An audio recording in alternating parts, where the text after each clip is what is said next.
suis artisan. L'apprenti sur la peau de cochon va dépendre Je trouve ça bien. du professeur. Quoi. Il y a d'autres qui vont justement essayer de faire leur création. C'est que tu n'as qu'une seule vision du tatouage. J'ai fait 6 ans aux Beaux-Arts, j'ai fait du dessin, de la lithographie, et normalement je suis enseignante en arts plastiques.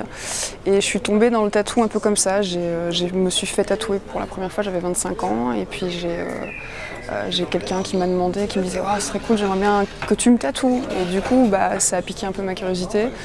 J'ai vidé mon compte épargne, j'ai acheté un kit pour essayer, et j'ai commencé comme ça en fait, sur des pieds de cochon, des peaux de cochon, des trucs comme ça. Et puis j'ai eu la chance de rencontrer Yann Black et puis Izzy Sacha, donc j'ai été voir pas mal de gens bosser en fait. Et j'ai commencé dans un street shop, où tu fais 7 tatous par jour, et tu bosses. Et ouais, j'ai appris toute seule, mais surtout en allant voir beaucoup de gens différents travailler pour apprendre un maximum de tout le monde. Quoi. Ok. Tu te sens aujourd'hui comme une artiste du tatouage ou comme quelqu'un qui a un savoir-faire et comme un prestataire de service? C'est un peu ingrat de le dire comme ça, mais comment tu te situes?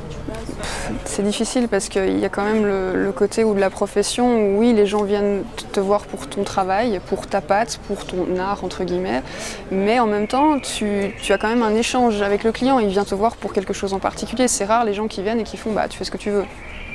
C'est cool, mais en même temps, c'est limite une plus grande contrainte de devoir choisir pour la personne. Et je trouve que c'est important quand même la relation, l'échange entre le client et le tatoueur.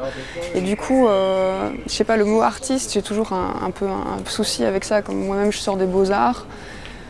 Quand on dit « je suis un artiste », ouais, on pourrait peut-être dire ça, mais en même temps, il y a un côté où c'est un travail en cours.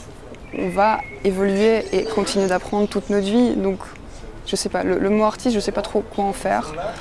Prestataire de service, oui, sûrement, bien sûr, parce que les gens viennent nous voir, on leur fait un tatou, ils repartent avec.